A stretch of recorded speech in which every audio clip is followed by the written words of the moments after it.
பனைமரத்தோட scientific name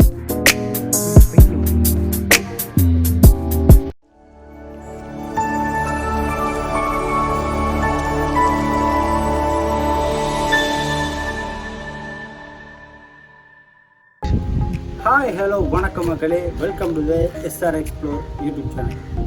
பனைமரம்டா உங்களுக்கு என்ன ஞாபகம் வருது? நுங்கு பனை ஓலை ஒரு சண்டையில் வளர்ந்து நெடிஷாக இருக்கும், அதுதானே தென்னை மரத்தை போல் இருக்கும், சரிதானே? அதே இது கிளை விட்டு மாமரத்தை போல் வளர்ந்தா நொங்கு இல்லாமல் வேறு காய் ஏதாவது காய்ச்சிருந்தா எப்படி இருக்கும்? இது சாத்தியமா? எது மேயாயா இல்லை வேறு எதுவும் காரணமா? அற்புதமா? அதிசயமா? நிறைய போறான்டா. இந்த வீடியோல முழு விளக்கம் வாங்க. ஏன் திமுங்களா எப்படி? அதான் முதல்ல நானும் யோசிக்கிறேன், ஆனா எதுவும் வரமாட்டேன். எது பாலா? இல்ல யோசனை.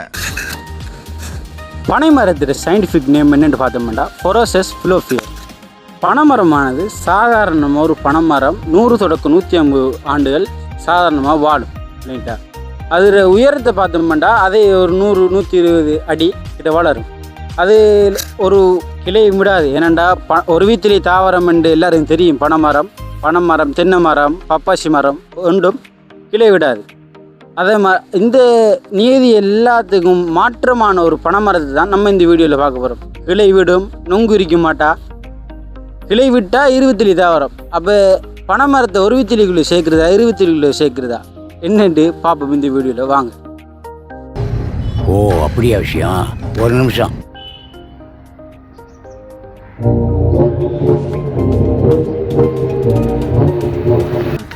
பொத்தியில் நம்ம அடுத்த சீரீஸில் நம்ம பார்க்க போகிற இடம் என்னடா, என்னங்கிற பனைமரம் தாங்க. இது சாதாரண பனைமரம் இல்லை, கப்பு, அதாவது கிளை கொண்ட பனைமரம்னு சொல்லலாம்.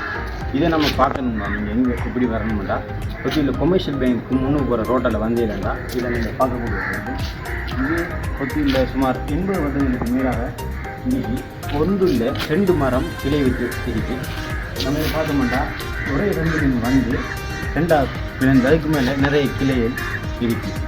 யாரா நீ இவ்வளவு டேலண்டட் ஆகுற?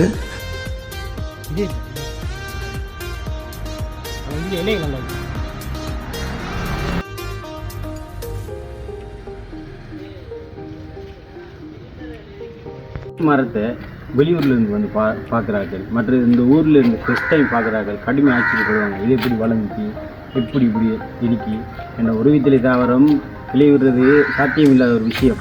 அப்படி இது கிளை விட்டு கொண்டதால் இது ஒரு அதிசயமாக கருதப்படுது. இதை பார்த்து நீங்களும் ஃபஸ்ட் டைம் ஆச்சரியப்படுறீங்களா? எனக்கு ஒரு ஹெல்ப் பண்ணுங்கள், அந்த சப்ஸ்கிரைப் பட்டனை கொஞ்சம் தட்டி விடுங்க. அப்போ எனக்கு ஒரு மோட்டிவேஷனாக இருக்கும்.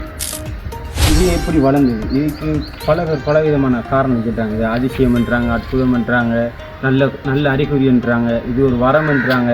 1000 காரணம் இருந்தாலும் சயின்ஸ் என்ன சொல்லுதுன்றது நம்ம பார்ப்போம். மெயின் தலையே போயிடுச்சு. இல்லைங்க, இன்னொரு தலை வருது. என்னையா சொல்ற? யாரோ சிவாஜி ஃப்ரெண்டா. சாதாரண பனைமரம் உங்களுக்கு தெரியும், கிளை விடாது. காரணம் என்ன? அது ஒரு கிளை தாவரம். இந்த பனைமரத்தை நீங்கள் பார்த்தீங்கன்னா கிளை விட்டு.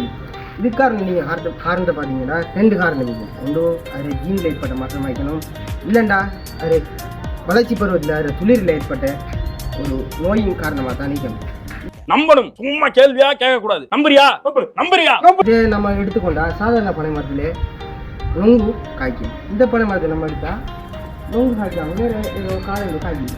அப்போ இது என்ன காரணம் கொண்டு பார்த்தோம்னா ஜீனில் ஏற்பட்ட மாற்றமாக தான் இருக்கணும். பயப்பிடிச்சிட்டான், எல்லாம் டெக்னாலஜி.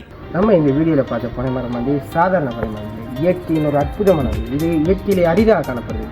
ஆகவே இந்த பனைமரத்தை நீங்கள் ஃபஸ்ட் டைம் பார்க்குறீங்களா, உங்களோட கருத்தை கமெண்ட்டில் சொல்லுங்கள். இந்த வீடியோ உங்களுக்கு பிடிச்சிருந்தா லைக் அண்ட் சப்ஸ்கிரைப் பண்ணுங்கள், உங்களோட ஃப்ரெண்ட்ஸுக்கு ஷேர் பண்ணுங்கள். திரிசாவை கரம்பிடிக்க கனவுகளோடு வந்து கண்டமானதால் மீண்டும் தன் கிராமத்துக்கு சிறகுடிந்து செல்கிறது. வணக்கம். டேய், எண்டு காடு போட்டு எகத்தால மாட பண்றீங்க.